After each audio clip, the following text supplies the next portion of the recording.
First of all, I think your analysis was very straight line. History doesn't run in a straight line.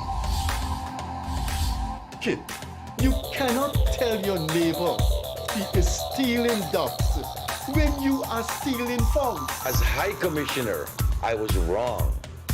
As Charandas Prasad, I reacted naturally how any person would have. I did not come here for that kind of abuse. I did not come here for that kind of abuse. If you're going to go down that road, I'll walk off. But it's all okay once they're talking. If they were talking, I could not have been here today. You got ADHD. I got that. Calm down. I think I've done enough in terms of taking our team out of trouble from losing. Come on, Lou Taylor. That's good. I'm reading the script now, and the first person that comes to my mind to play a detective, Yes, but okay, an it's good. erratic Mikhail detective Rodriguez. is Mikhail Rodriguez. Why an African slap an Indian? Why a man and slap a woman? Look, good, how you deal with that? You deal with that. We must encourage platforms like this because it brings together different people and allows for discussions to take place in our country on a multiplicity of fundamental issues. Kingdom, you apologizing for something you think I did is wrong. I don't want you to do that, and you should not have done that.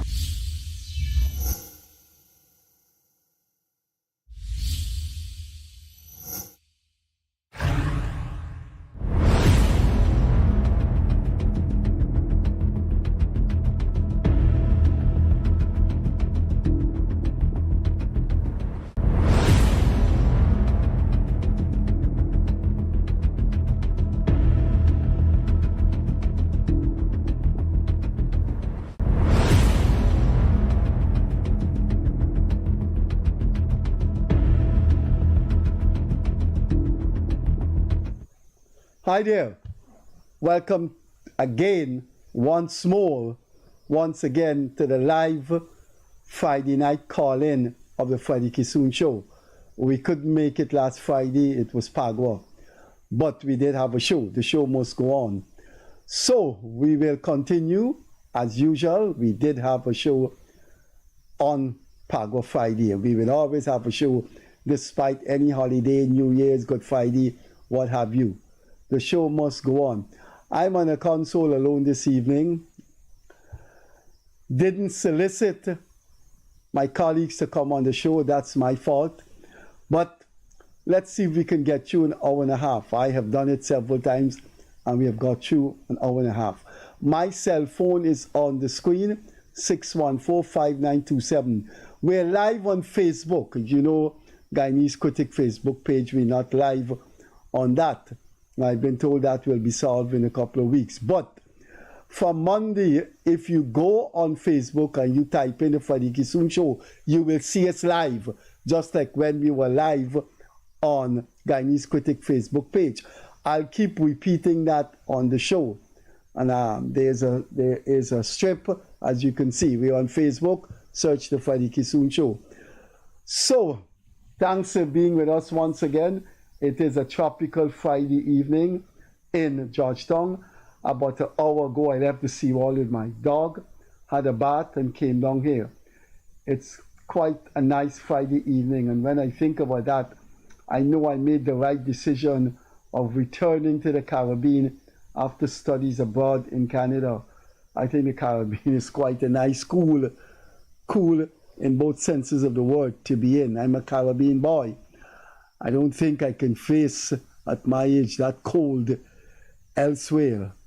So, my cell phone is on the screen, and that's our landline. Now, let's see what we want to discuss. I have my column today in the Guyana Chronicle, and I want to start off with that because I think what the AFC did on the Venezuelan threat is so despicable, so uncivilized, that I would like to see how anybody who supports the AFC could justify that. When your country is facing troubling times with another state that wants to invade it, how can an opposition party go public and say the government is planning to leave? They have places abroad that they can go. Has the AFC gone mad, crazy? How could you tell your enemy in Guyana the government ain't got the face or the capacity to fight? If a country is threatening your country, how can you play nasty, ugly politics like that? Let me read to you what the AFC has said with all this stirring up of trouble by Venezuela. This is my column today. This is my column today.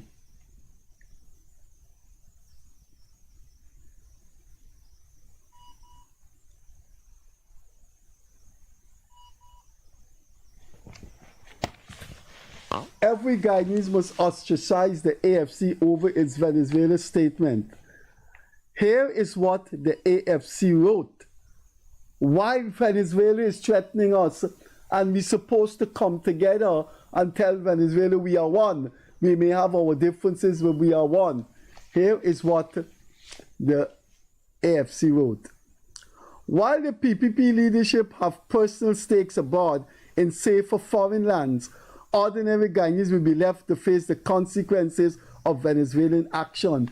You imagine an opposition party is writing this and saying this publicly, and the Venezuelans have their intelligence agencies that monitor what goes on in Guyana.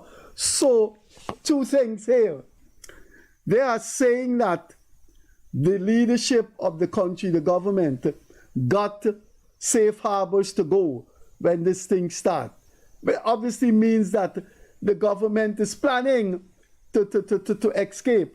Secondly, the government will leave us and we poor Guyanese will face the wrath of Venezuela. That is not, why would you say that when one, that's not the moral and legal right thing to say, but more importantly, that is not true. There is no evidence, no proof or anything that the government is planning to go to safer harbors in case there's a Venezuelan invasion. I don't believe a single government leader will do that. That is malicious, vicious, illegal politicking by the Alliance for Change. But that is not all. Let's see what they have told the Venezuelans. I quote again. The government has no stomach for a fight with Venezuela and instead chooses gimmickry and falsehood to hide the reality from the Guyanese people of how bad the situation is. The Venezuelan intelligence agencies are reading this, are listening to this, and so when they sit down to plan their move, two things they are saying to the military leadership. This government, the government again look like it wants to run. You see one in the opposition party said they got safer harbors. Secondly, if we go in, they're not going to fight. They ain't got the stomach to fight. Well, can you call in and tell me what you make of that? We are facing a threat from Venezuela. And the opposition party is saying the government can run, they got safer harbors, they ain't got the stomach to fight. Who says the government, the Guyanese people, the business community? Who says that we don't have the capacity to fight? We do. We do. And in any case, why you think big powers would just let an authoritarian, unelected government like Venezuela just come in here, take over Guyana, and that's it? Do you really think the United States, not out of love for Guyana, but out of love, but out of concern for the United States security interests in the Caribbean, will allow that? So what nonsense, what miasma, what poison is the AFC talking about? You think the United States would just allow Jamaica, Barbados, Guyana to be overrun by another country? Why you think a big superpower with global interests all over the United States competing with China for a far-off island called the Solomon Island? Why you think United States would just sit down and Venezuela take over Guyana? So there's no invasion coming. It would not come. If Venezuela invade Guyana, the United States would bomb Venezuela and invade Venezuela. The Venezuelan government would not do it. They're not stupid what they're doing. And the AFC is so ignorant to understand. They're saber rattling. Governments do that. They fly over a plane over your territory. They send a naval patrol boat to upset you.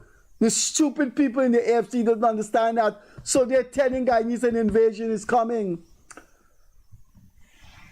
What? Our politics have gone so bad. Bad is not the right word to use. It must be a more cancerous, it's gone in a cancerous way that the AFC could tell Venezuela that our government is planning safer harbors if anything should happen. And we haven't got the stomach for a fight with Venezuela. Who says Guyana doesn't have a stomach to fight Venezuela? The Guyanese army, the Guyanese security forces, the Guyanese government will not sit down and let Venezuela overrun this country. That is crass, unadulterated moral dishonesty from the AFC, for which every single soul in this country must ostracize the AFC. When I heard Nigel Hughes and the AFC made these statements, I couldn't believe it. The former president of Guyana, Donald Ramachar, told me, have they gone mad? Well, I don't know if they've gone mad, but they've become enemies of Guyana. I don't know no country in the world when you're facing an invasion, your own people tell your enemy, the government not gonna fight, they ain't got the stomach for fight, they will run away. The lines are open, 231-2982, 614-5927. Can you call and let me... Hello? Hi, good night, Freddie. Good evening. Hello? Don't know what happened to that caller. Please call back.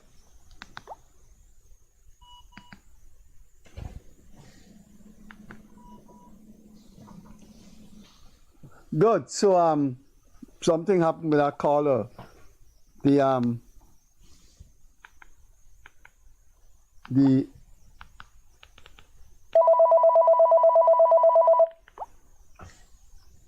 Good evening. Hi, Freddie. Good evening. Freddie, yes, I'm just calling to make a little contribution on the topic that you're on there now. This is a time we should all be smart. We should speak together. But, Niger uses Niger use. You can't expect anything better than that from him, right? And if you could remember when the president was traveling to the Middle East, when the clearing up was happening before, people on the AFC camp were saying the president went to seek asylum, right? And, all these articles in the papers, and this guy, sometimes you listen to some of them, they want to know which side they are, right? Like, they're all going to be coursing Exxon day in, day out. You know what? And that Exxon rig out there is actually that protecting us, right? So, it's really bad. It's really, and I understand the way you take it, and we got to learn from this. We really got to learn from this, and it's bad. It's bad, and it's going to even get worse from these AFC. Because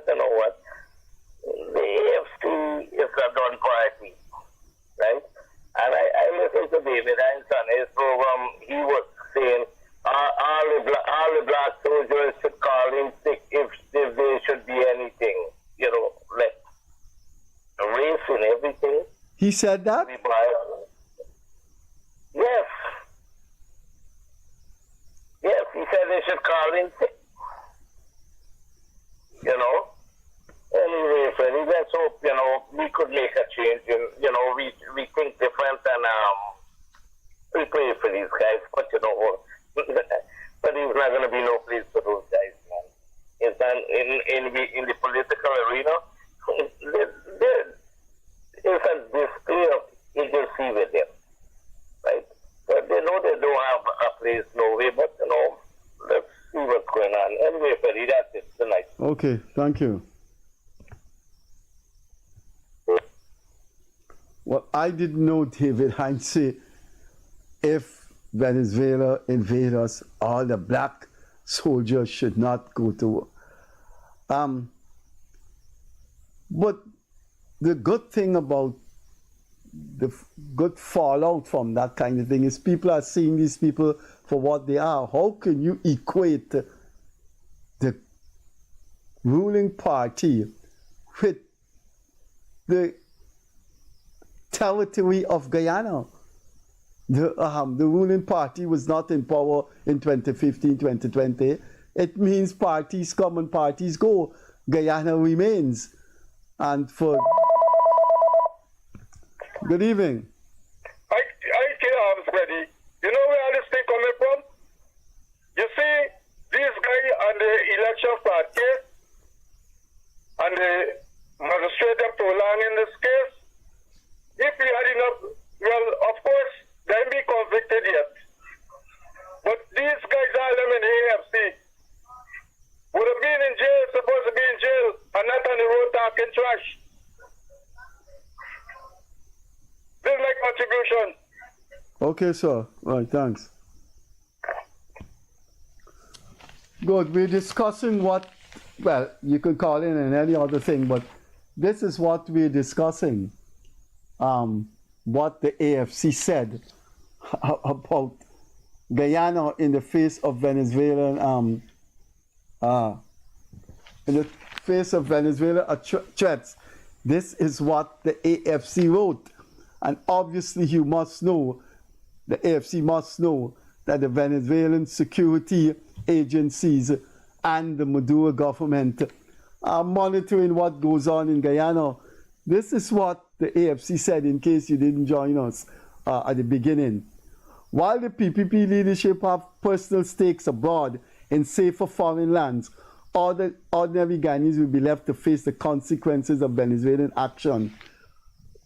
That is sickening. What indication is there that the Guyana government, the leaders of the Guyana government, is planning safer harbors in case?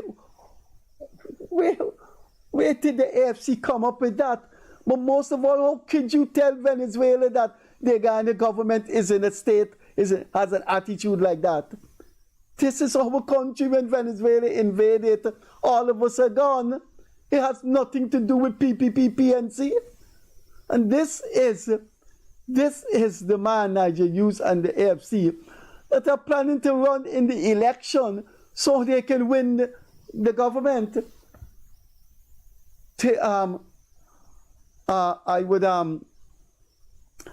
I'm sorry we didn't, I don't know if the operator can hear me. We can play a little clip for you. Our last interview, AFC Vice Chairman Michael Carrington said, when he travels around the country, from what he's hearing, there will be a minority government. So you're going to have the opposition as a majority in parliament. So this is the country. Good evening. Hi, Freddie. Good night. Good night. All right. On the topic that you're actually discussing, the Guyana and Venezuela. Well, there are other topics people can call in on. Well, Yeah, well, I want to touch on the Venezuela Guyana issue. Not supporting the AFC, but I think we got to look at it from different sides. Because I've been monitoring invasions from different countries, like when America, Israel, all these countries as invading countries. It's not a nice when these people go into your country, they don't come to preach the word of God to you, you know.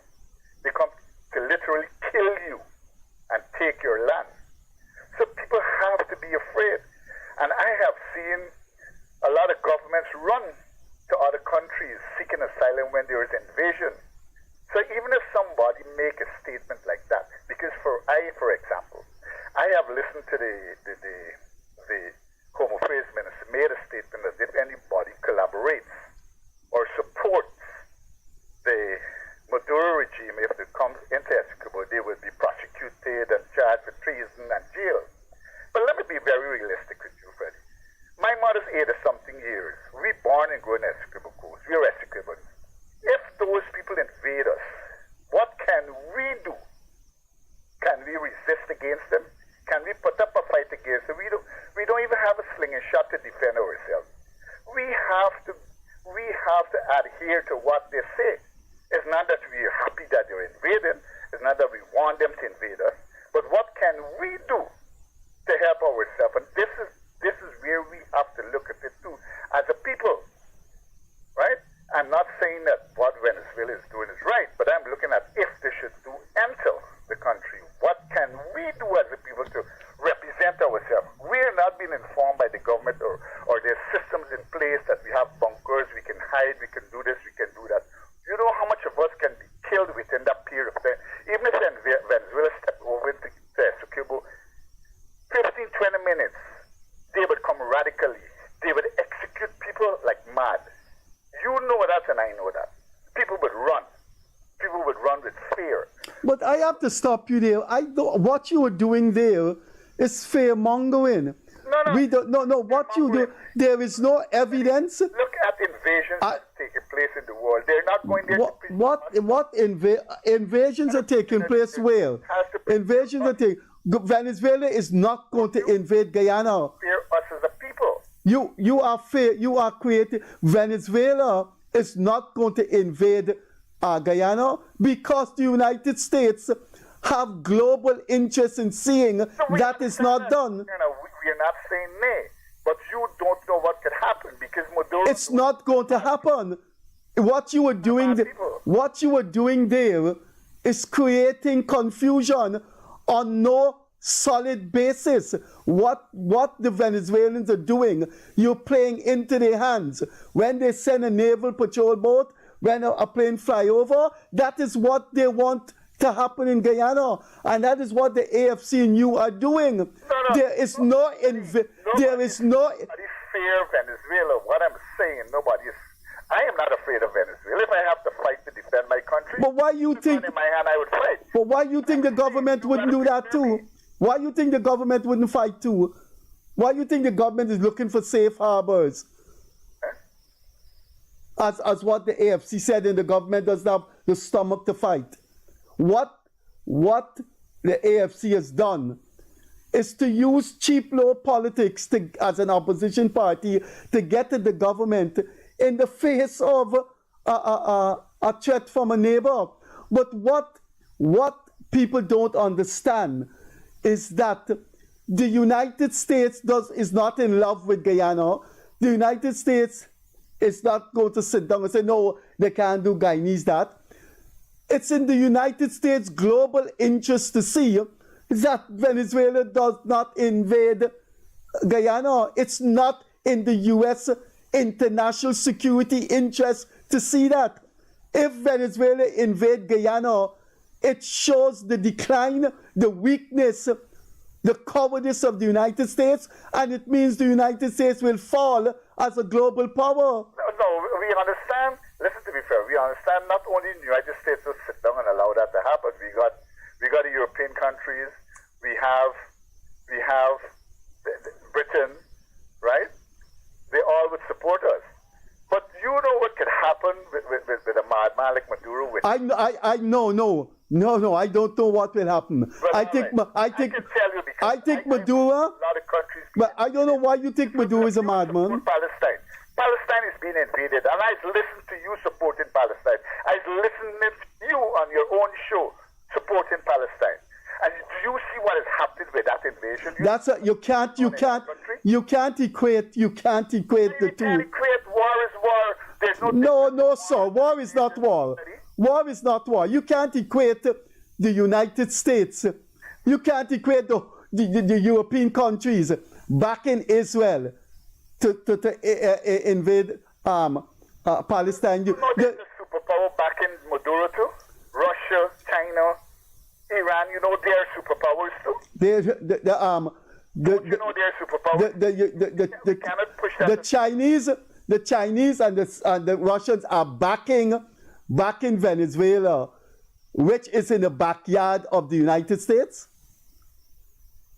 I don't understand why former Army officer Mark Archer has a letter to this book. I don't know why people are saying that Venezuela is going to invade Guyana. That is what the Venezuelan government wants the Guyanese to think. It will not happen. It's not possible in global politics for it to happen. Here's what I'm looking at. I am looking at my government preparing its people if there should be a radical invasion by the Venezuelans. I think they need to prepare us somehow. They need to talk to us. They need to not depend on America alone. America is hundreds of miles away. Do you know what could happen within 50? America is hundreds of miles away. A jet fighter from the Southern Command will reach Venezuela in minutes. What hundreds of miles away?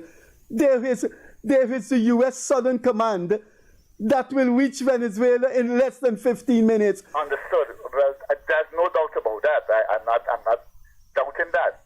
Yes, it's possible.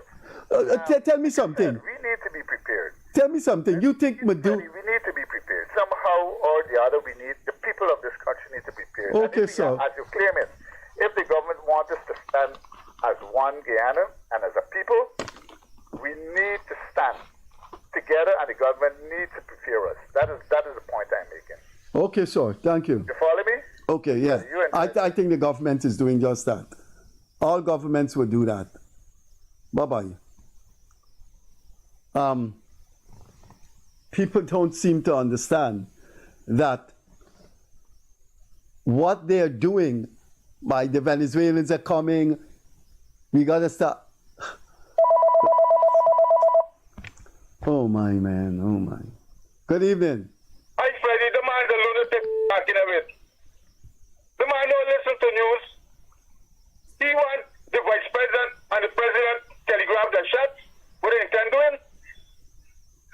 Why is people so stupid? Well, the most important thing to note is that Maduro is getting Guyanese worked up. The man, they keep telling the man he's a madman. The man is not a madman. The man knows what he's doing. He's trying to rattle Guyana. And you see it's happening. The AFC said we ain't got no stomach to fight. I don't know where the AFC got that information from. But what that caller didn't understand is that our politics have become so uncivilized that the AFC is saying that in opposition to the government. There's a national issue. There's a national issue. I can't understand this job. Here this one here we tell you. But we even got a rumble. This lunacy, this lunatic talking to you just now. When you well, I don't know no opposition party in Ukraine that's supporting Russia. Anyway, good night, good Friday. Good night, good night. Yeah. Good. My cell phone is 614-5927. That's the landline. You can call and talk about anything. I thought what the AFC did was unforgivable, to be saying that the government don't.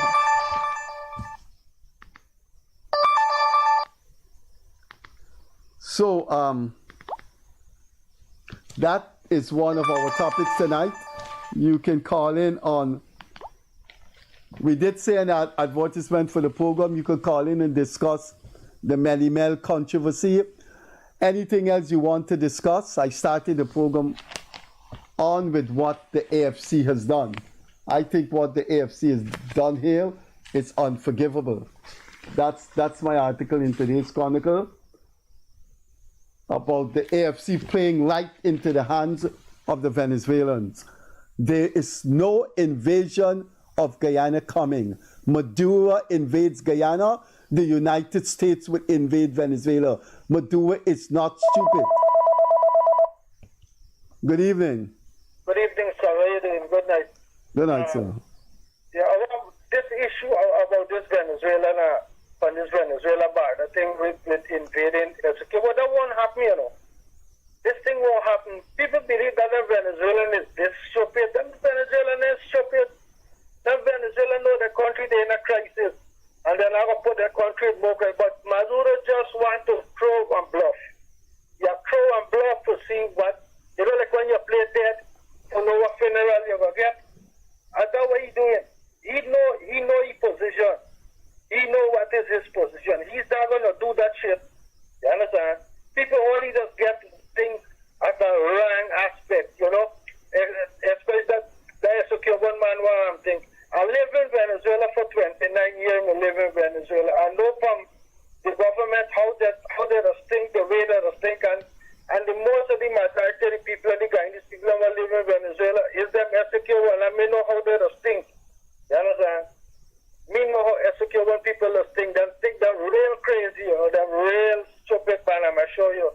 Let me tell you something, there won't be no invasion through them people, it's got quality, you know, Freddie.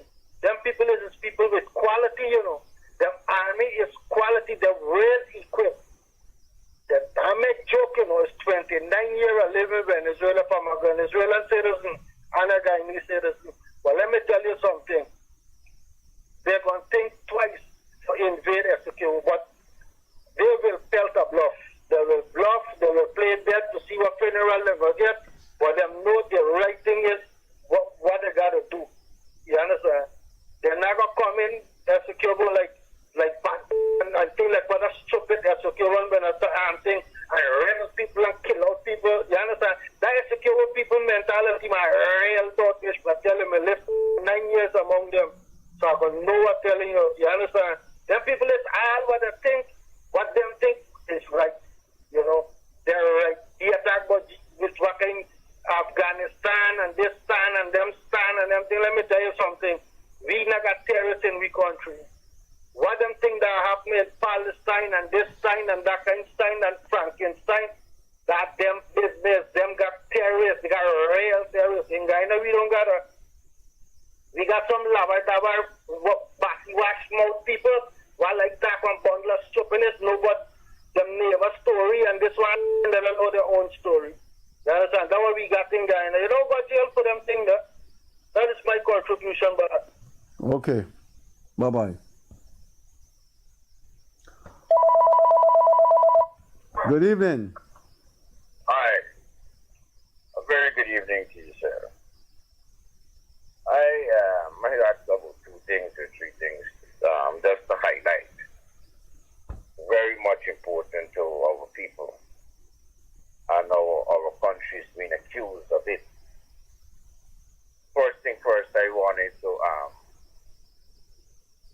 that these large shipments of drugs that finding that say coming from Guyana and shipping going from point A to point B, what's that, and even finding in this country these shipments of cocaine.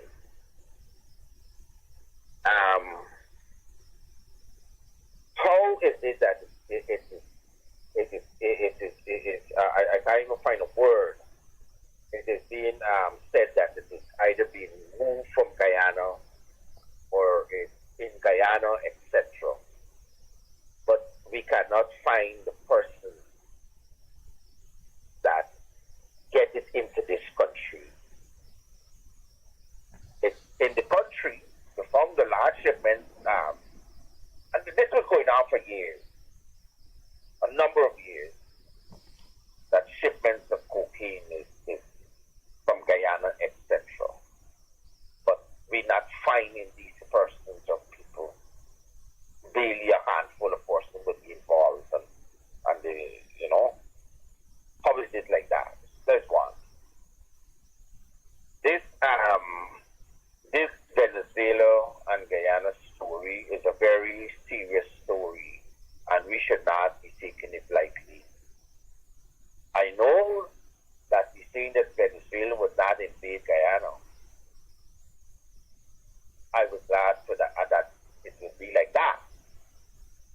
The truth about it is that we are not educated enough. I know one. If something like that do happen, where our people will go. If you take a look across the ocean and see what's happening between Israel and what's going on, and how many civilian people dying and children, our lives at risk. When you got a bus driver on a president, and he educated so much, and he even respects democracy. He even respects democracy, and he votes himself in as president. These bombs with this man got, I hope that the Chinese people or the Guyana government know that the bombs with this man got could fly from Venezuela straight past George South. All I'm asking is that our people should be educated more if something like this do happen. Where we will go, what we will do, if they got any bunkers, if they got whatever protection for the people, because people would be running. Kelter. The other thing too, and this is very much important, and I got my way. Now, you go to a ministry and man, look, my name is so you take out your ID card and you show them that look, I'm John Jones, and I have an aunt overseas. This is our passport, and this is our document.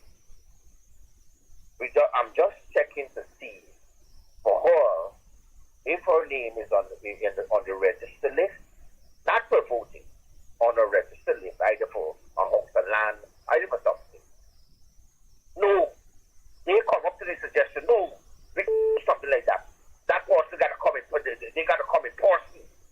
Now, you show them the relevant document for the individual.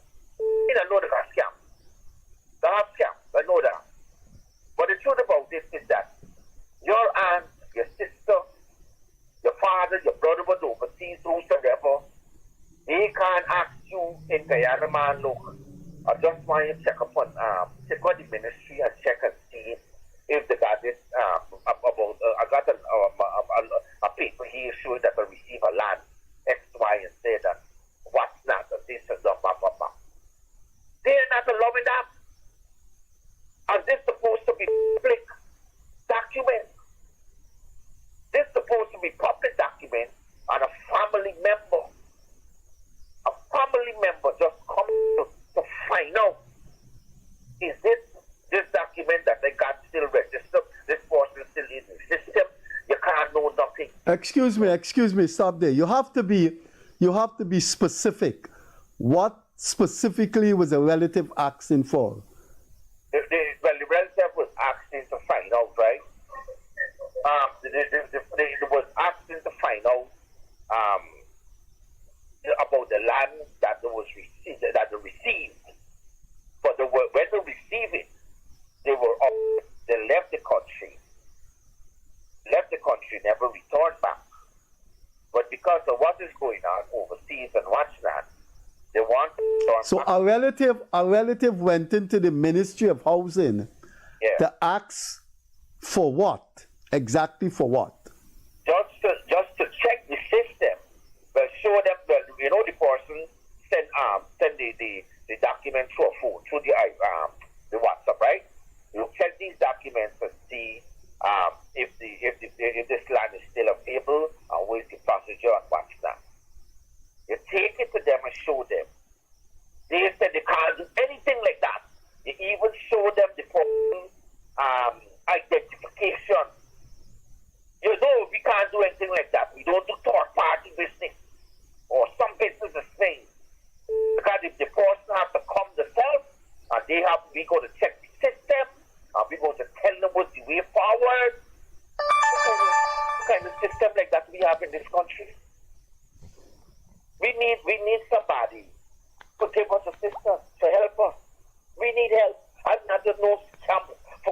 this people and taking people land and doing this and that other thing. I'm an Air Force of age, and I'm looking forward to do a decent business. Doing something for my family, wherever. The call and just the final because of what's going on right now. Go now, in a peaceful manner.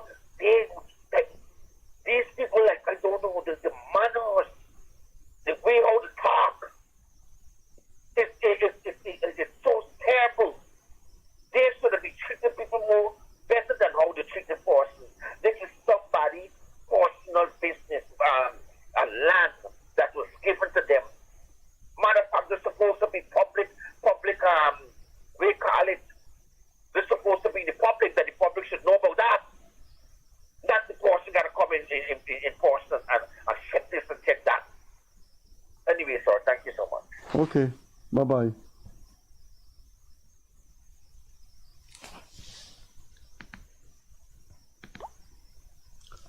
Good. You could call in on anything you want to. We did say an advertisement. You could call in on the Melly Mel issue. We're looking at the AFC statement, quite anti-patriotic statement on the Venezuelan thing. The cell phone is 614-5927. That's my cell phone. The landline is 231-2982. On Monday, you can go live on Facebook and you'll see the program live as it is going on. Just look, we're on Facebook, search the Freddie Kissoon Show, and you can get it live. I think you can get it now, I'm not too sure. But I've been told by the operator on Monday you can get it. Good evening. Good evening. Hello? Hello? Hello, good night. Hello? Yes, Freddie Kissoon, right? Yes, sir. Yeah. There's a lot of feedback. You have to lower your volume. Okay. Very well.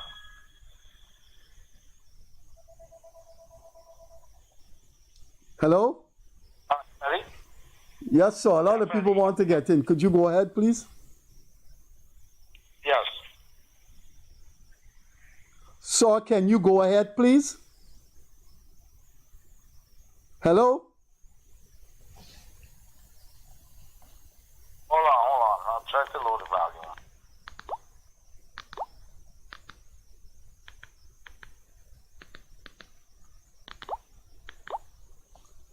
Good. Good evening. Good evening, Mr. Freddie. Yeah? Hello? Yes, sir. Go on. Good evening. They called us say about this drug that they're not finding nobody. This drug is no good. The people common sense can tell you they know who is it. Most of the police are in the system. That's what I will say. Because if you check what's going on today in Guyana, I average for the next 5 years from now, this young generation from 12 years go up to 25, to 35 will be mad people. The amount of drugs in this country right now, this is what I'm telling you is fact.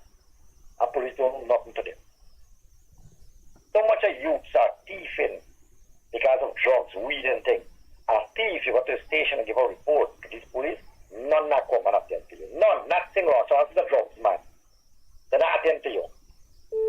And you take on piece wood or whip or something, you say something which is not the right thing to do.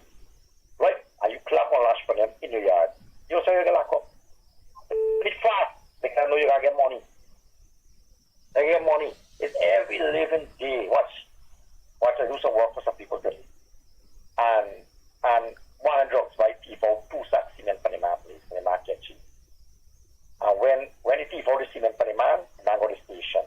They ask me, I say, man, I see this man. And now I ask me, I don't want to come. I got to do a job. I don't come. I don't only ask me question. They tell you what the man do to me.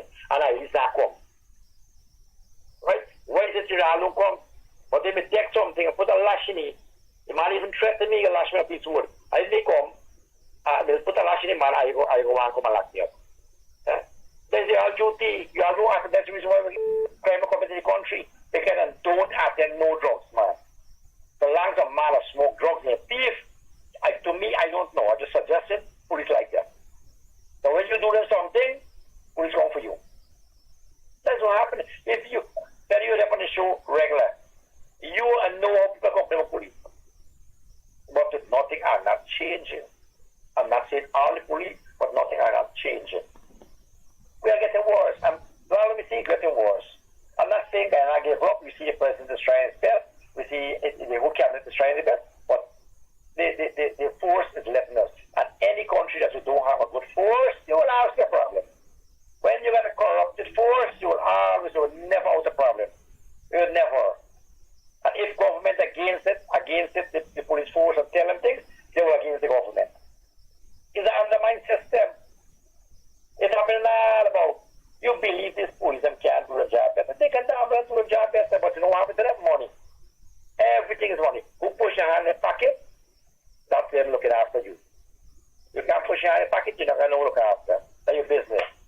I don't know what the president, I hope that the president can hear. I don't know what he can do with these drugs people. I think they need to change this law. These people are coming to your place and rob you. Look at the supermarket and beat the people and walk and think, I'm a businessman too. And I wouldn't like nobody come in your place and beat me. Be honest with you. Sometimes I wouldn't like to go to jail because I got children to look after, But with the ignorance with me, sometimes I end up doing wrong things. And nothing, if you go to the station with the same people, then police are going to pick them up. They're not going to pick them up because I know that I'm going to nothing forget for the people. Nothing. I don't get nothing. Policemen only look over there and get money. And the government needs to change this law. That people protect themselves in the house. You get some man in your yard, rob your thief, kill you. We need that. What is human rights? What about we rights as business people? What about the good people who walk on the street and somebody get robbed? They can defend, you know, people can defend themselves in this country, but they're frightened. The law, we need to change that. Now the law need to change those laws. Let business people get the privilege, man. They must protect themselves. I have a business. And you know how many people sometimes come and smoke drugs when I come into my store. Mr. Listen to me. I take care. I don't go outside smoking. I don't deal with that. So then it's vexed you in a costume. And when the ignorance like a lash you, there's no drugs, man, see. And now when they can lash you, you go defend yourself and put a lash in there and around them. You end up here, police will come to you. You're bad by. You become the bad person. So we need to change those things, man. That's only about politics. We need to, if you want to protect your people from bad people. We understand that this is prophecy time, but you need to put the good people in front. Who don't bad, let them try there. They don't want to change their lives, let them try there. Let them face the consequence. Let the people protect themselves in their house. That's my belief. I don't care. A thief not come in your house to get a chance to kill you. Because he wouldn't sorry if you went smoking drugs and come to you. He would choke you up and chop you up. And we see that. That happened many times, for years, for top years, whether which party it's happening. It's happening. It's happening. We've seen people getting bullied on the road, drugs, man, bully them. Whether Indian, whether whosoever, they bully you. A thief, you can't do them nothing. Okay, sir. You express That's yourself. my contribution. Okay. Okay. Bye-bye.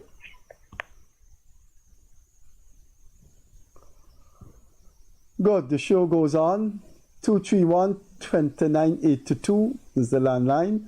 You can call my cell at 614-5927. We started a program, in case you didn't tune in, we started a program discussing my column in the Chronicle today, what the AFC had to say about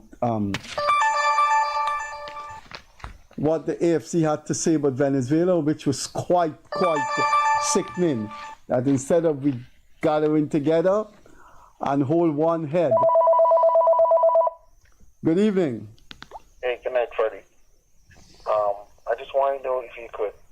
I'm not going to discuss on it, but I also want to know on your. Yeah? Go on. Yeah, sorry about that. I just want to know your opinion on yellow and blue journalism in Canada. I just want to hear your feedback on it. Yellow journalism and blue journalism in Guyana. That's all. Okay. Okay then, thanks for coming through. Somebody just sent me good evening. Good evening. This thing with AFC, what the AFC talking about the system, the thing in Venezuela, not with the AFC. Them ain't got nothing good in their head. They even got nothing good in them mouth for talk. You know, them people is there where them there because they were right place them there in a position, and they were gonna remain there all time in their life because they can't do nothing better or say nothing better or do nothing good for this country. Like what this administration doing for this country. Them people is can't, they if you watch them strategy what they got, it's nothing good. It's nothing good. That's why them always gonna be there where they are. Or this election is gonna be worse because they might vanish, you know.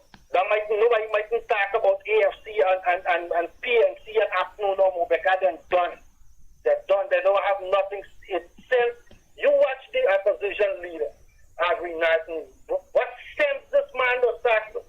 Nothing makes sense what has come out of this man's mouth. Them people is only creating more fear in this country. Them people is creating more division in this country. You know?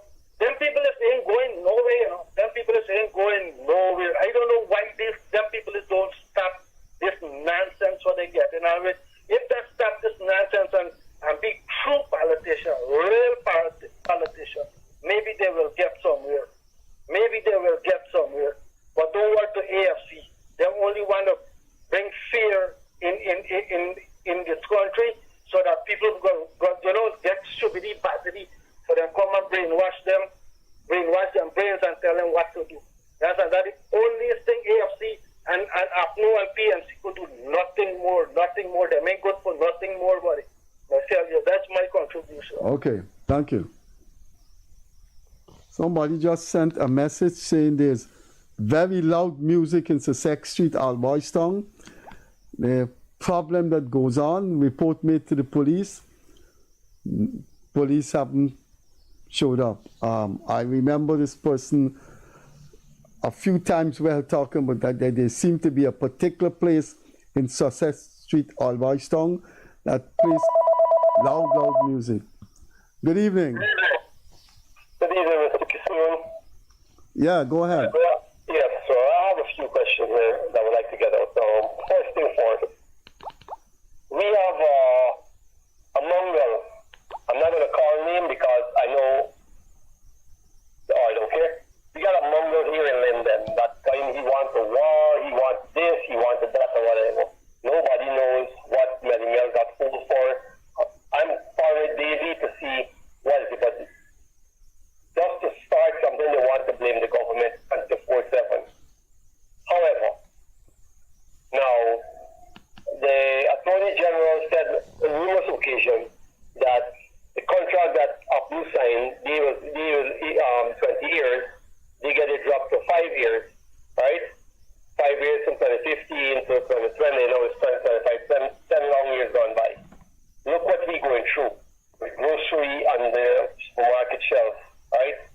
Should the government now play a part to say, okay, they're going to talk to Exxon or whosoever now, and we could buy our gas cheap as everywhere else, right? And so long the gas price drops, you know everything else will go down, right? The grocery, the gas, the cooking gas, etc. They're more than a position to do this, and now it's the election year, right? Third point. Now, when Guyana was able to get its own airline, look what we're going through when we got to go to the United States, right? With Caribbean, JetBlue, American Airlines, look at the kind of money you have to pay of our extra suitcase, right? Not to say Guyana don't have money now. We need these kind of things. Thank you, Mr. Kissoon. Okay. Bye.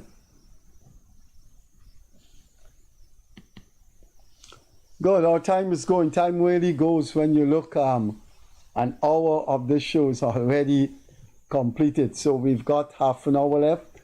Please make the most of the half an hour and share your viewpoint publicly. Thousands of people are watching the program, and if you have something to add, something to say that will enlighten Guyanese here and abroad, some complaint to make about a matter that has not been solved, and you have expressed a complaint about it, like the person said about the noise nuisance in Sussex Street. I remember this person, this is about the third time.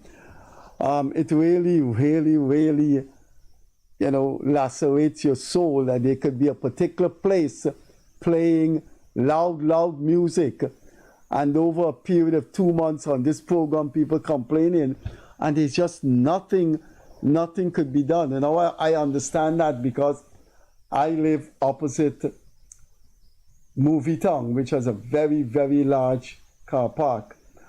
And you know Friday nights, Saturday nights, Sunday nights, but especially Saturdays and Sunday nights, Movie Town car park becomes a lawless land, chattos land.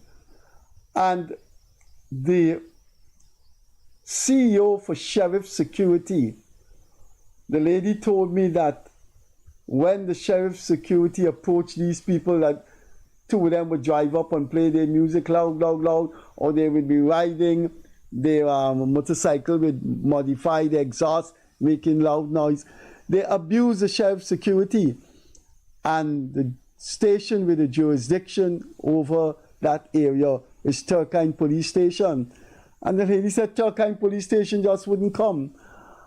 I don't know if it's a police logistical problem with the police. They don't have vehicles, they don't have manpower. But I could tell you, it's a lawless country when Fridays, Saturdays, and Sunday nights come right in the heart of the most expanding section of Guyana, between Sheriff Street going east on the railway embankment. You just have to walk there to see what is going up. There's a huge hotel going up there. There's the Ramakrishna School that has just been completed. There's Giftland. There's massive supermarket. There's Movie Town. There's an aquatic center that has a sports clinic where when you're injured, you go there to right in that area that is expanding now that the railway bank is being extended. So there's going to be more traffic there. And the police, the CEO for Sheriff Security told me that the Sheriff Security people are abused by these people who come to Movie Town car park and do all kinds of illegal things, noise nuisance in particular, and the Turkine Police Station doesn't respond.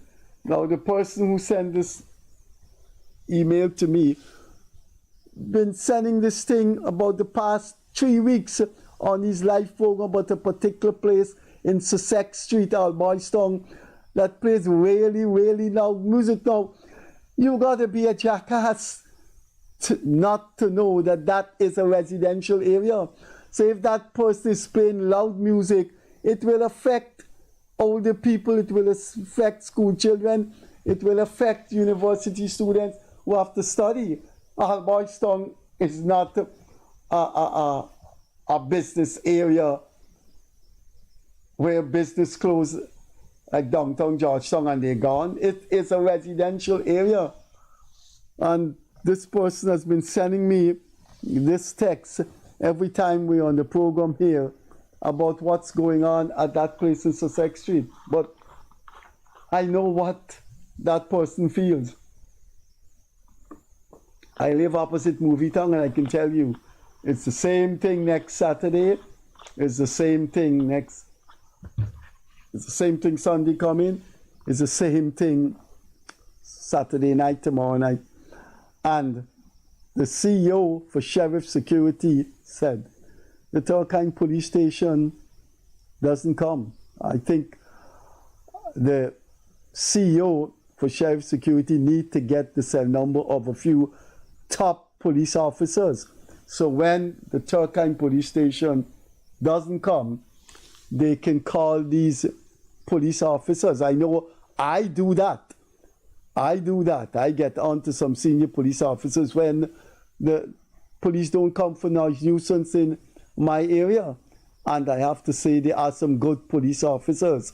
They do respond. No matter how much you find the bad eggs in the Guyana police force. Good evening. Good evening, Freddie Kissoon show. Yes, sir. You're on the air live on YouTube. Go on. Okay. All right, Freddie. So I got a concern. I'm hearing the previous call, and I'm hearing myself and the remarks I made before you came on the phone. So you have to either lower your TV or lower your smartphone. Let me lower the voice here. Okay, so I'm on it. Yeah, I'm hearing you clearly now. Yeah, good. Now, yeah, man, Freddie, I know I watch your show all the time, and I like it. You got a good show going on. But there's a concern I have here, man, with the hospital in Guyana. Which one hospital? There are dozens of state hospitals in Guyana. Bobby, New Amsterdam. The public hospital. Oh, Georgetown Public Hospital. Yes. Now, there was an incident happened last week. A patient got sick and go there for asthma. And when he was told, the family was told the machine is out of order. And that man died. It's a shame. Oh, you sure about that?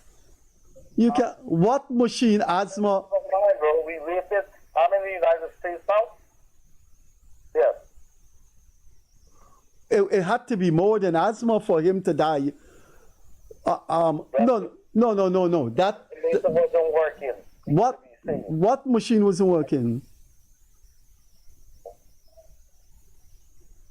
The person went in for asthma, and what did they tell them? The person got sick. He was sick, and when he went, it turned out to be asthma and fluid in the lung. But they said the machine was out of order. Yeah, they admitted the person to the ward? Yes, he was admitted. Yes. And there's a particular machine that he needed. I would think it's a ventilator. Yeah. He needed, and they say it wasn't working. Yeah. Isn't that a shame? Well, if that is well, there are different aspects to a story. People call and they complain because they're grieved. I know when people die at the hospital, you tend to blame the hospital, and the psychologists say that is understandable. But I think if that happened, that's unfortunate. But the Georgetown Hospital seem to have got a good reputation for being a resourceful hospital. I know it got lots of things that the private hospital don't have. But when I hear this, I was so, it's so disgusting to hear that. I mean, and I see the government is shaving out money, like $100,000 per person. Please take that money and buy equipment to the hospital. A lot more lives could be saved. I wish I could follow that up, man. Why they didn't have a ventilator, man? I don't know, Freddie. I don't know, buddy. And it wasn't in order. You know. I hope what you're saying get the out there for the authorities. Can we go through this thing slowly? What day did this happen? Last Friday, I believe. Thursday night, I believe. The night before Pagua, right? Yeah. Right, Thursday night. And he died on Pagua night. He died the Pagua morning. Yeah, actually the same night he died. I mean, they couldn't put him in intensive care unit? That's what I'm saying. I don't know what play out. I'm not here. I didn't know, but I just hear it from the relatives. You heard the relatives say they didn't have a ventilator. But why don't you take? As you broadcasting it now, why don't you take that matter up? Why don't you write a letter? Look, I This is what I know because I know them. The CEO of the hospital and the chief medical administrator of the hospital, both of them named Rambaran. One is a surgeon.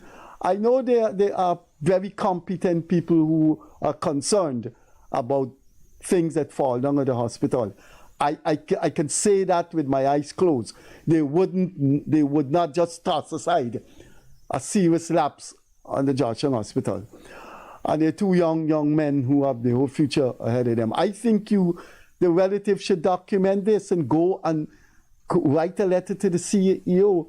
I wish this program had a staff that we could document this and then we could take it from there.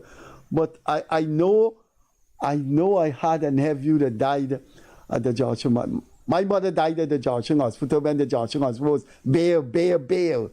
That's in the Burnham days. But the Georgetown Hospital has come a long way since then. But that's unfortunate.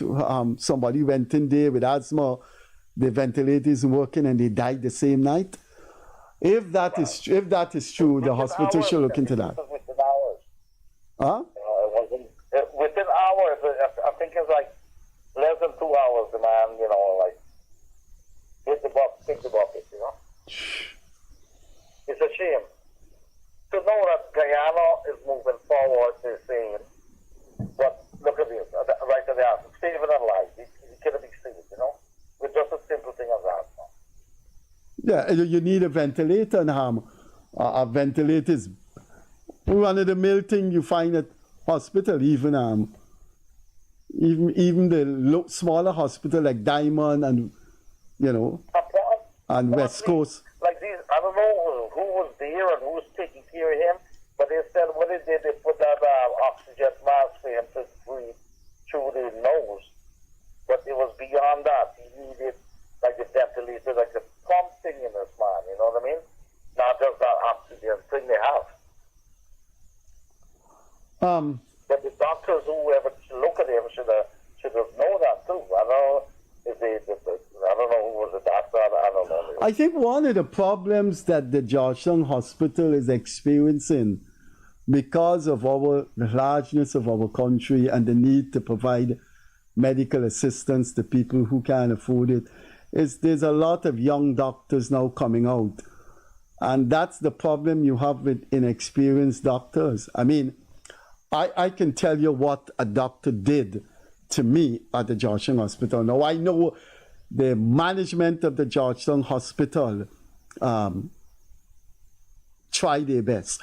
When you're taking blood from a person's vein, you take a glove and you strop, that happens all the time, you strop, if people are listening, you take a glove and you strop the hand, right, to tighten it so the blood could flow. And the doctor took the blood from my vein and went away and didn't. Normally you take off the strap that you strap on. I had to take it off myself, and that had to be inexperience. Any technician, not a doctor, will tell you. The technician, they strap your hand tight so the blood could flow. They put the needle, take the blood out, and then they take off the strap. He just took the blood and went. We graduated from Textile University, the foreign medical university here. And I think I can tell the two persons that run the Georgetown Hospital, I know very well and I respect them. But I could tell them that doctor did that to me last week at the Georgetown Hospital. Oh, Fred, I'm asking you, please. I know you know the boys, the big boys there. Well, I can't. Mention this. I can't do that. I can't do that without the facts. I can't do that without the facts. The person will have to document that, write something and say this happened at this ward. They have to name the ward, so the Dr. Rambaran could follow up. You have to know who's the doctor to treat him, who's the nurse to treat him. I just can't go and tell Dr. Rambaran, look, a guy went in there. Yeah, I got your point. Yeah. All right. So why don't let me get the facts and I call you back. Yeah. That's my cell number on and I know Dr. Rambaran. I know him. I know his wife. They're both doctors at Georgetown Hospital, and they are They are very professional people. And I know the CEO, Robbie Rambaran. All right, cool. So your cell number is the one I just called. Yeah. My cell number is on the screen there, 614-5927. You call the landline of the studio. You're onto the landline of the studio. If you look at the screen, that's my cell phone. 614, okay. Right, 5927. I'm gonna store that. Yeah. Let me get the whole. Yeah. What's going on? I'll run it by you again. Because Okay. it's so, man, I can't believe it, you know? To know, like, that this man, it was just a simple complication that he had and he died from it, you know? Okay. All right. Okay, sir. Yeah. All right, thank you, Freddie. Keep up the good work, man. I Okay. want you all the time. Thanks. Bye-bye. Sorry to hear about that, but it happens. I had a nephew that I didn't know when he went into the Joshua Hospital. He would have died. A few hours after. And I can tell you this, the Joshua Hospital, I can say this without fear of contradiction. The Joshua Hospital is doing a good job. I was at the Joshua Hospital last week. And of course, that's a simple mistake. The doctor took my blood, and the strap that he put around my hand, he didn't remove it. The technician does that. They draw the blood, and then they take off the gloves, and they put a plaster away, they draw the blood. He left the thing on. I didn't want to tell him, look, you didn't move the gloves. He went away, and I just moved it. Good evening. Hi, good evening. How are you? I'm doing all right. Yes, and I'm looking at Mr. Freddie Kissoon show. Yes, you're live on the air. People are looking at you and hearing you, right? Yes, sir. I have a serious complaint, and it's very concerning. I am a Canadian citizen. I came to Guyana. I wanted to come back to live. So I lost my passport like 20 years ago in Canada. I went and I got an affidavit saying that I lost my passport in Canada, and I don't know what time and where, but it was not used by another person. However, I took my Canadian passport, my citizenship, my ID, my driver's license, my health card with all my pictures, features. Looking at my application, applying for a Guyana passport, he looked at it, looked at my name, looked at my age, and then he looked at my documents, and he said to me, unfortunately, I would be unable to issue a passport to you. I said, sir, why? Is there any more papers you would like to see or any more recommendation? He said, no, when you go back to Canada, go to your ambassador and you can apply for your passport. I said, no, sir, I am here right now. I need a Guyana identification card, either a passport or an No, but stop there. Stop. Stop there, madam. Stop there. If you lost your passport in Canada, there is a Toronto consulate that will issue you with another passport. You should have done that. Why didn't you do that at the consulate? They handle those things. Okay, so he had the right to refuse me? Well, I don't know if he had the right to refuse you, but if you lost your passport 20 years ago, you took no steps to get a Guyana passport in those years, 2 decades? No, because I didn't want to come back to live here, but now, seeing I came back and saw all the development and the progress the president is making, I decided that I would like to come back and stay. But you I said I need a Guyana identity, a Guyana passport, to keep me going.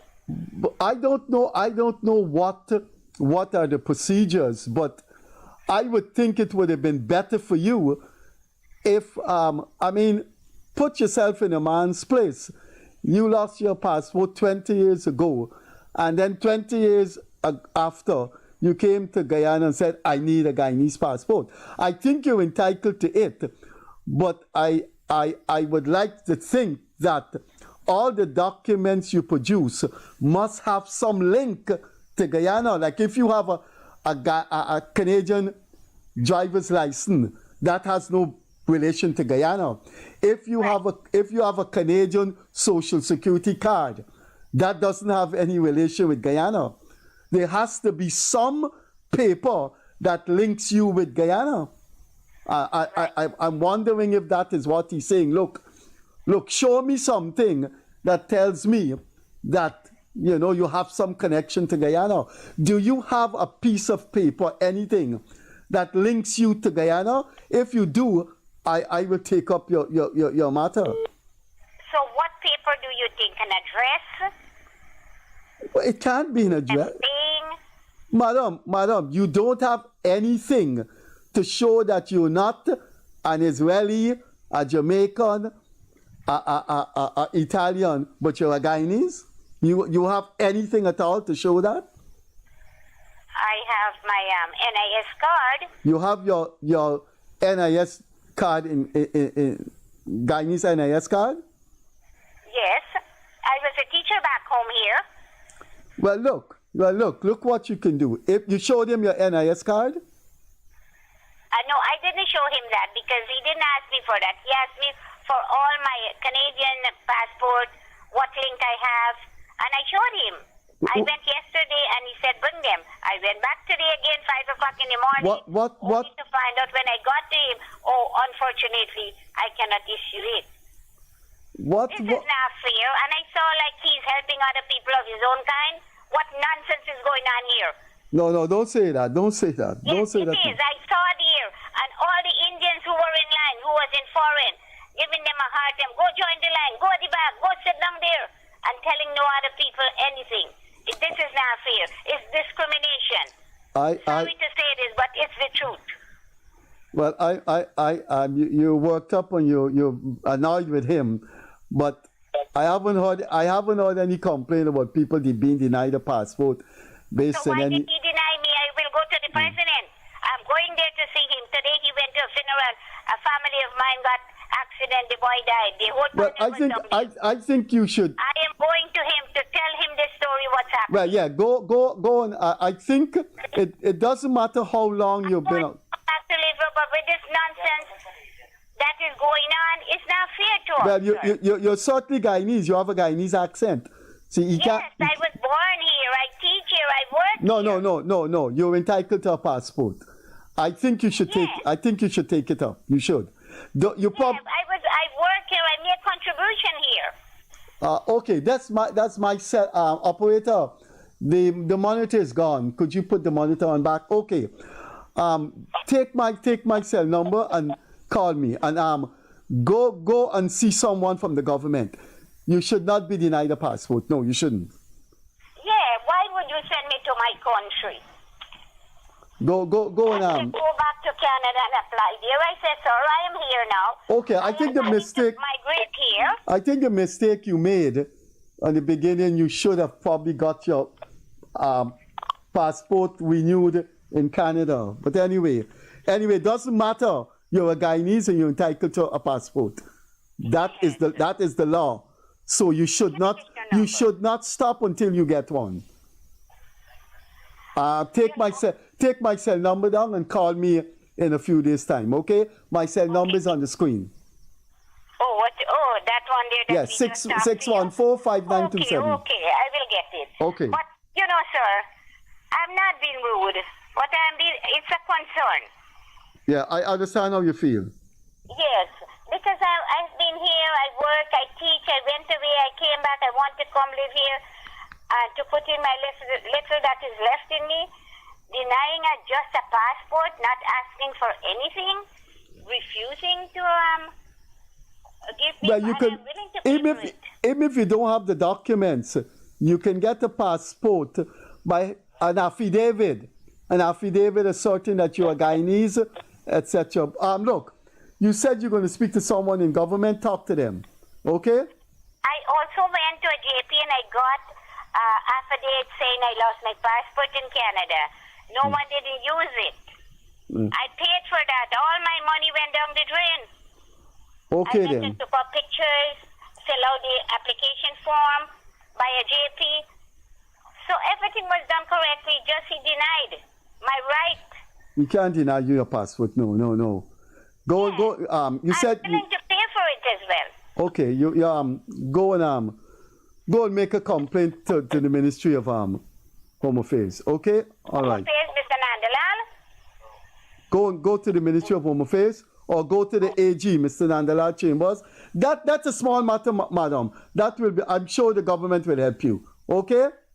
So who to go to? Well, you said you're going to the president. You said so. I want to go to the president. Yeah, well, do that. Okay. It's a simple matter. If Okay. somebody else can help me and avoid me the trip to look for him because he's a busy man, Well, I'm grateful. you have to help yourself. You got to go to the Ministry of Home Affairs and write them and tell them what happened. All right. I'll Okay. go in person on Monday morning, bright and early. Home Okay. Affairs? Yes. Okay, where is that address? Can you help me out before I Google The it? Ministry of Home Affairs. The Ministry of Affairs is in Brigham. Huh? The Ministry of Home Affairs is in Brigham. Okay. Who is the boss there? You don't. I don't want to go meet another pig there. You don't want to, madam. Don't say that, please.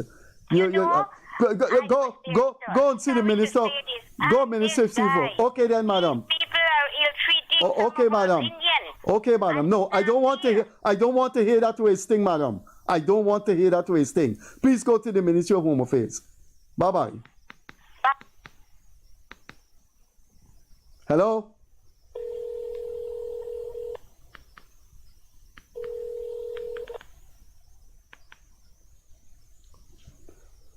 Good. Time has just caught up on us. Good evening. Good night, Mr. Freddie. Yes, sir.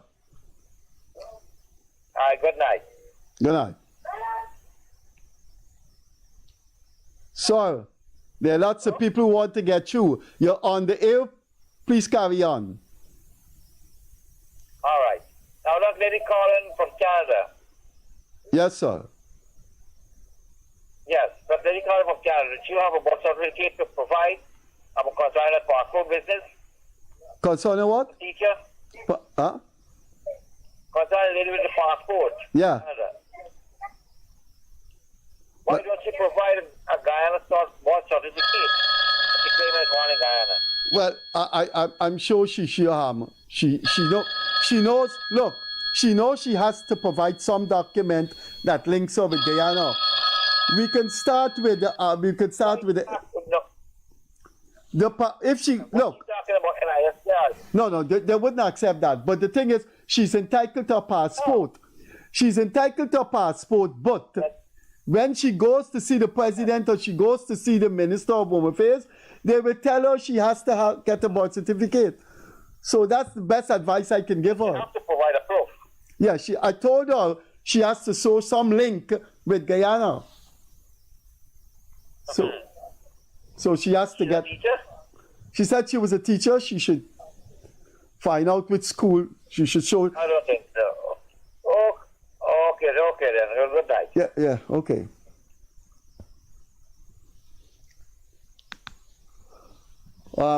The lady is quite worked up that she didn't get, that she was denied a passport, and I am concerned about her, the racial thing that she's bringing in. I've never heard about any racial discrimination at the passport office, so I wish her well, but she's entitled to a passport. She's sung Guyanese, she has a Guyanese accent, but she has to show something where she's connected to Guyana. You can't show a NIS card and get a passport. So we're winding down. The time is going. We have 5 minutes more. Please call. If that lady's hearing from Canada, she can please let me know if she can call back to let me know that she has. I wonder if I could get her number and call her. She said let me see if this is the number. So I want to find out if she has a birth certificate.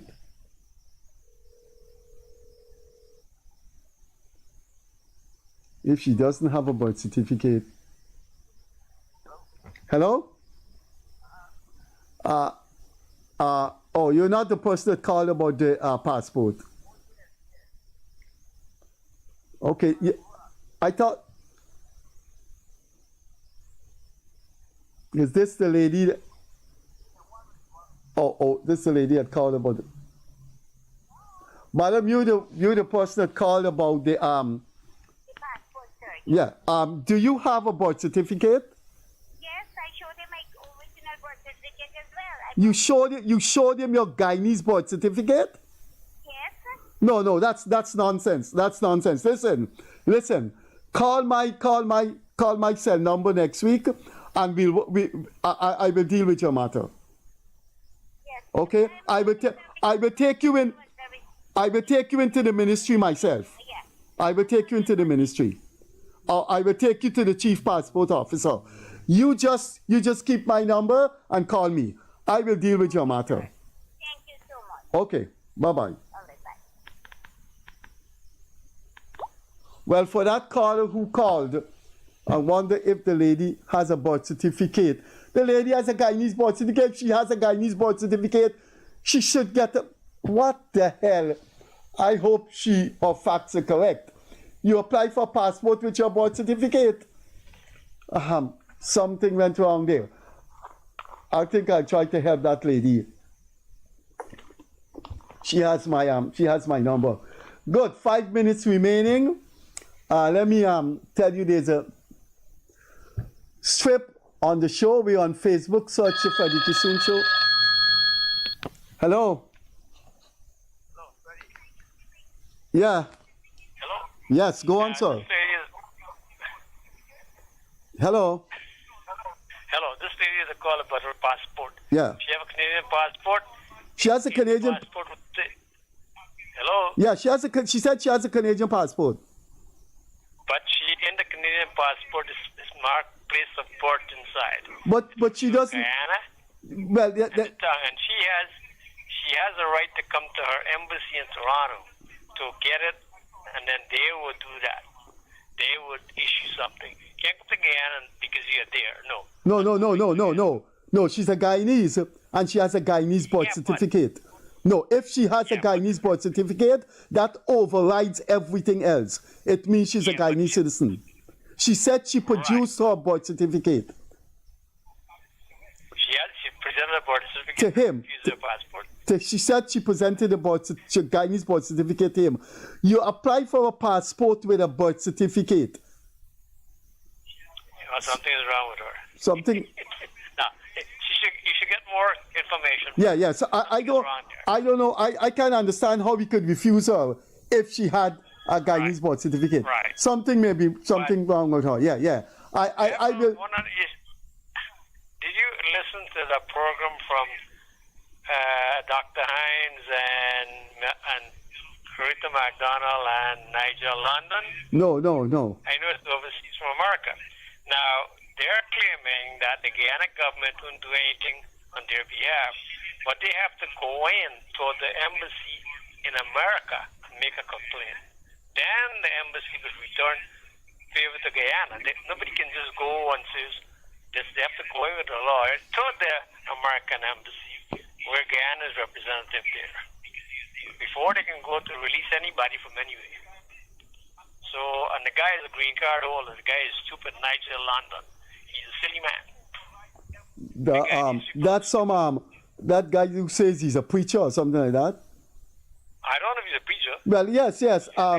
He's a preacher. Well, if he's a preacher, I'm not a believer, but if he's a preacher, then I wonder if God exists. He's ignorant. He lives in America. He says he's a green card holder. I live in Canada. I'm living in Canada 44 years. I still have my original Guyana passport. I never renew any. I still have an original passport. Okay. So I went to Guyana, visit, and came back home with my Canadian passport. From my point of view, I relinquish all my deeds with Guyana. I have no right to come and claim something now. So that's wrong with her. something, and if she's a teacher, she behaves as though she's stupid. Sorry to say. Anyway, good night. Okay, good night, sir. Right.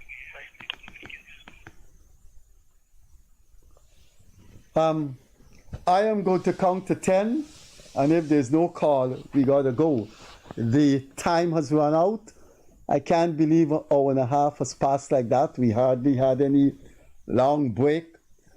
But that's it. Our time has come. Our operators have to go home.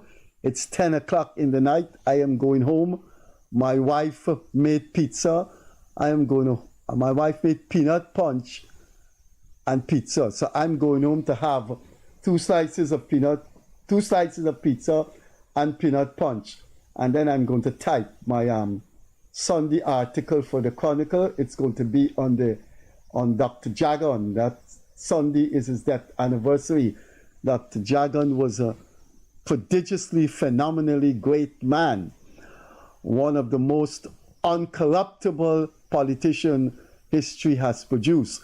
So I'm going to count from 1 to 10, and if there's no call, then the show has come to an end. We will have a guest on Monday, and you can get us live on Facebook by going on Facebook and type in the Freddie Kissoon Show. So I'm going to count from 1 to 10. No calls. We have to say goodbye for this Friday evening. 1, 2, 3, 4, 5, 6, 7, 8, 9, 10. The Freddie Kissoon Show for this Friday has come to an end, the calling edition. We will see you on Monday. Have a very pleasant weekend and live and let others live. Catch you later. Bye-bye.